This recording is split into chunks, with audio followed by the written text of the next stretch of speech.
چھوڑو مجھے، چھوڑو! وہ چیخ رہی تھی۔ وہ شدید تھکن کی حالت میں تھا۔ ارے صاحب، کیسے مزاج ہیں؟ بڑے دن بعد آنا ہوا۔ ببلی مسکراتے ہوئے۔ حمزہ گہرے سانس لیتے ہوئے۔ مصروف تھا، اس وجہ سے آ نہیں سکا۔ ببلی ہنستے ہوئے بولتے ہوئے، آج ساری تھکن اتار دوں گی آپ کی، حکم کرے صاحب۔ تنزیہ مسکرائی۔ کیسا مال دکھاؤں صاحب؟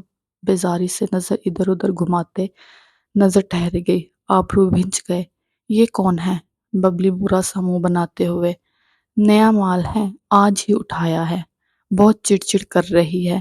ماتھے پر بل پڑے۔ چلا کر کہا، ارے تم سے ایک لڑکی قابو نہیں ہو رہی؟ وہ مسلسل چیخ رہی تھی، خود کو چھڑوانے کی ناکام کوشش۔ چھوڑو، چھوڑو مجھے، درد ہو رہا ہے۔ دو موٹی بڈھی عورتیں سختی سے اسے جھگڑے ہوئے تھی، پر وہ ہار نہیں مان رہی تھی۔ سخت ہاتھوں کی پکڑ میں نازک سی حیا بھرپور مزاحمت کر رہی تھی۔ حمزہ قدم اٹھاتا، نظریں ہٹائے بغیر اس کی طرف بڑھ رہا تھا۔ بلی بڑبڑاتے ہوئے پیچھے آئی، ارے صاحب چھوڑو اس کو، اوپر چلو چکنا مال دکھاتی ہوں۔ لیکن وہ کچھ سن نہیں پا رہا تھا۔ اسے قریب آتا دیکھ کر وہ اور زور سے چیخنے لگی، غصے سے۔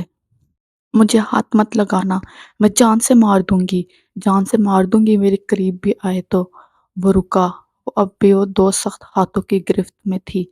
پہلی تیوری چڑھتے ہوئے، اس کے تو پر کترنے پڑیں گے۔ پاس کھڑی سانولی رنگ کی لڑکی سینہ بڑھا ہوا، کولے پھیلے ہوئے بلاؤز اور ٹراؤزر میں ملبوس تھی، اسے گھورتے ہوئے۔ جب سے آئی ہے دماغ خراب کیا ہوا ہے، منہ کیا دیکھ رہی ہو، انجیکشن لگا اس منحوس کو۔ حمزہ مسلسل اسے ہی دیکھ رہا تھا۔ کم عمر نازک سی لڑکی چڑیا کی طرح پھڑپڑا رہی تھی، لیکن وہ ہمت نہیں ہار رہی تھی۔ اب وہ دانتوں سے عورتوں کے ہاتھوں کو کاٹنے کی کوشش کر رہی تھی۔ سانولی لڑکی انجیکشن لے آئی۔ یہ لے بلی باجی۔ ببلی غصے سے حیا کی طرف بڑھنے لگی۔ حمزہ سخت لہجے میں، مر! ارے صاحب کیوں بغضایا کرتے ہو؟ صاحب تم اوپر چلو اسے تیار کرنے کے ساتھ۔ حمزہ ابرو اٹھائے ہوئے، مجھے یہ لڑکی چاہیے، قیمت بتاؤ۔ حیا چیختے ہوئے، کوئی چیز نہیں ہوں جو میری قیمت لگا رہے ہو۔ میں وقت پھر سے خود کو جھنجھوڑنے کی کوشش۔ چھوڑو، میں جان لے لوں گی تمہاری، میں کہیں نہیں جاؤں گی، سنا تم نے؟ حمزہ سخت لہجے میں، چھوڑ دو اسے۔ عورتوں کے ہاتھ ڈھیلے ہوئے۔ پر صاحب، ببلی منہ بناتے ہوئے بولی، میں نے کہا نا قیمت بتاؤ اور اسے میرے حوالے کر دو۔ حیا کو دیکھتے ہوئے، میں خود قابو کر لوں گا۔ ببلی حیا کو گھورتے ہوئے، جو خود کو چھڑوا کر کمرے کے کونے میں کھڑی تھی، دوپٹہ اتر چکا تھا، ٹھیک ہے صاحب، ایک رات کے 30,000 لوں گی۔ حیا کی سانسیں اب رک رہی تھی۔ حمزہ دانت چباتے ہوئے، یہ میرے ساتھ ساتھ جائے گی، منہ مانگی قیمت دوں گا۔ ماتھے پر بل آئے، ایسے کیسے صاحب، آج ہی تو اٹھا کر لائے ہیں 5 لاکھ۔ حیا پر سے نظریں ہٹائے بغیر بولا۔ ببلی کی آنکھوں میں چمک اتر آئی، مسکراتے ہوئے، جو حکم صاحب۔ حمزہ چیک نکالتا ہے۔ حیا موقع دے کر بھاگنے کی کوشش کرتی ہے۔ حمزہ بازو نوچ لیتا ہے، آہ چھوڑو مجھے، جانے دو۔ غصے سے آنکھوں میں دیکھتے ہوئے، تم مجھے چھو نہیں سکتے، سمجھے؟ حمزہ کھینچ کر قریب کرتے ہوئے، اگر تم چپ نہیں ہوئی تو حیا غصے سے، تو کیا؟ وہ مزید قریب آیا۔ حیا کی دھڑکن تیز چل رہی تھی، لب خاموش ہو گئے، آنکھیں بچھ لیں۔ حمزہ قریب تھا، اس پر حیا کی خوشبو اتر رہی تھی۔ وہ جلدی سے پیچھے ہٹا اور اس کے اثر میں نہیں آنا چاہتا تھا۔ حمزہ اس کا ہاتھ کھینچتا ہوا باہر کی طرف لے جاتا ہے۔ ببلی مسکراتے ہوئے، صاحب دل بھر جائے تو واپس کر دینا، بہت کام کی چیز ہے۔ پھر حیا کو دیکھتے ہوئے تیکھا سا مسکرائی، ہمارے گراہکوں کو پسند آئے گی یہ دودھ دھیا رنگ کی لڑکی۔ حمزہ دانت چباتے ہوئے، قیمت دے چکا ہوں، اب جو کرنا ہوگا میں خود کر لوں گا۔ وہ اب بھی چیخ رہی تھی، زبردستی کھینچتے ہوئے گیٹ تک لایا، کار کا دروازہ کھول کر اندر دھکیلا، فرنٹ سیٹ پر آ کر کار سٹارٹ کی۔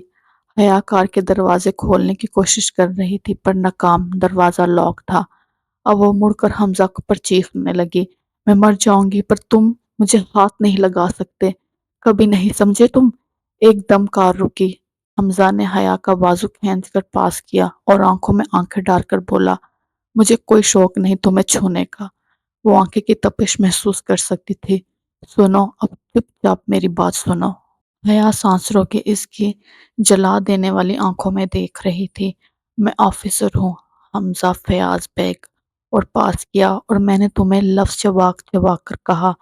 خوشبو کا اثر پھر ہونے لگا تھا۔ وہ بازو حیا حیران تھی اور کچھ کہنے کو تھی۔ موبائل بجا۔ حمزہ فون اٹھاتے ہوئے بولے، علی، ہاں ٹھیک ہے، ہم اور انتظار نہیں کر سکتے، چاروں طرف سے گھیر لو۔ آفیسر حمزہ فیاض بیگ بہت عرصے سے اس گینگ کے پیچھے تھا۔ وہ لڑکیوں کو اٹھواتے اور بیچتے تھے۔ وہ بھیس بدل کر اس گینگ میں شامل تھا اور اس کی جڑ تک پہنچنا چاہتا تھا۔ حیا اب بھی حیران تھی معصومیت سے۔ تو تم مجھے نقصان نہیں پہنچاؤ گے نا؟ حمزہ اگنور کرتے ہوئے کار سٹارٹ کی۔ وہ کان پر لگے آلے پر بات کر رہا تھا۔ کار رکی۔ حیا باہر جھانکتے ہوئے، یہ میرا گھر تو نہیں ہے۔ میرا ہے، کار کا دروازہ کھولتے ہوئے بولا۔ کیا؟ غصے سے۔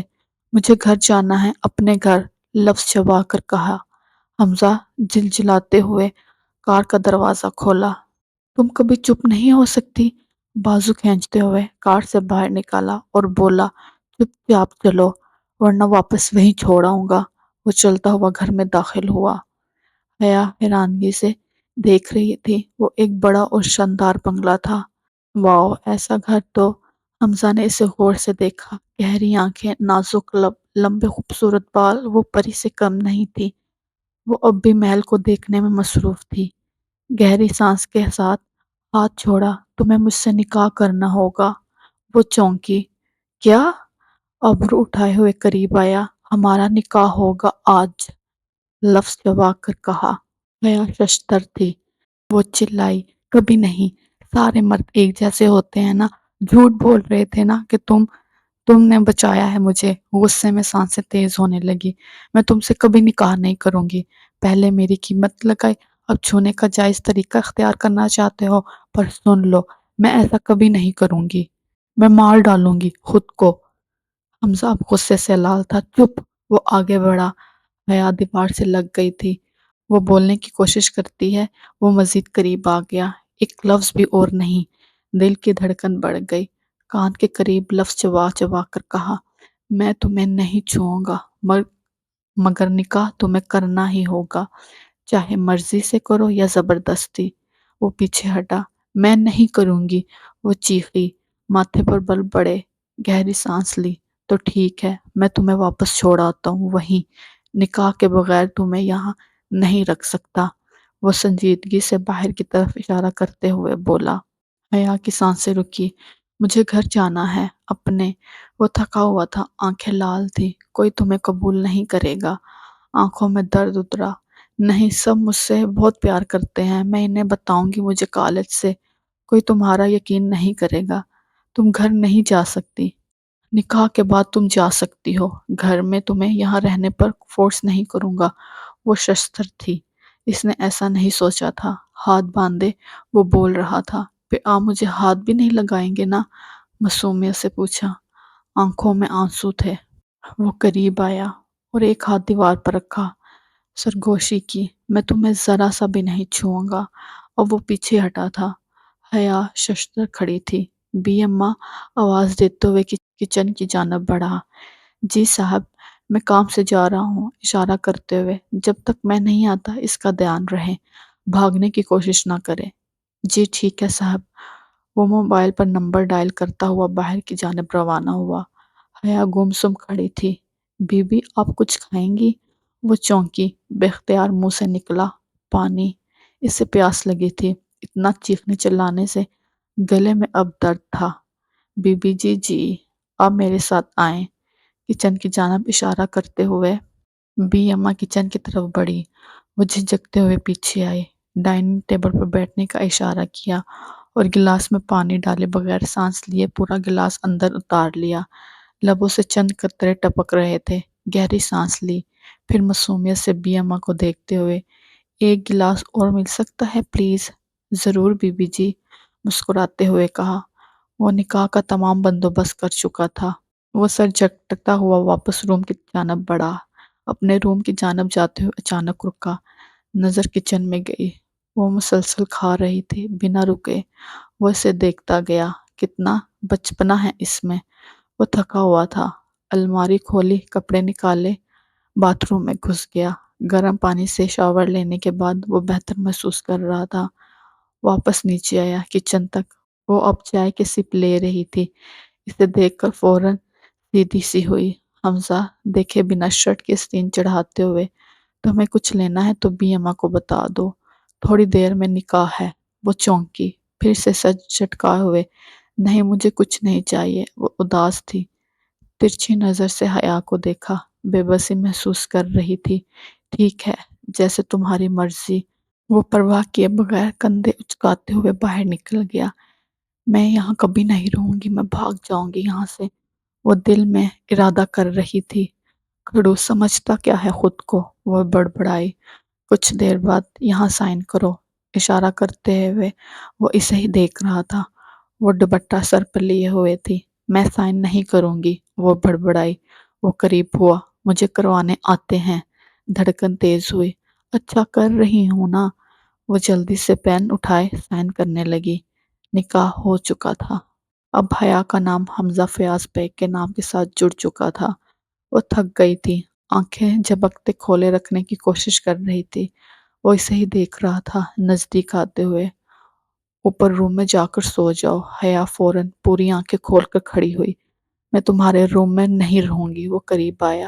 وہ پیچھے ہٹی تھی۔ میں نے کہا نا میں تمہارے روم میں نہیں رہوں گی۔ وہ مزید قریب آیا۔ یہاں ملازم بھی ہیں، تمہیں میرے روم میں ہی رہنا پڑے گا، چاہے صوفے پر سو یا فرش پر، لاپرواہی سے کہا تھا۔ وہ دل میں اسے برا بھلا کہہ رہی تھی، آنکھوں میں دیکھتے ہوئے غصے سے بولی، نہیں، میں تمہارے روم میں بھی نہیں۔ وہ مزید قریب ہوا۔ سانس رکی، آہستہ سے لب ہلے۔ تم سے پرومس کیا تھا نا، تو میں نہیں چھوؤں گا۔ آنکھیں بھینچ لی۔ میں نے نہیں چھوا۔ اس نے آنکھیں کھولی۔ اس نے واقعی اسے نہیں چھوا تھا، بس قریب تھا۔ وہ اس کی سانسیں محسوس کر رہی تھی۔ اگر تم نے مزید ضد کی تو میں تمہیں اٹھا کر روم میں لے جاؤں گا اور بھول جاؤں گا کہ میں نے ایسے کچھ کہا تھا۔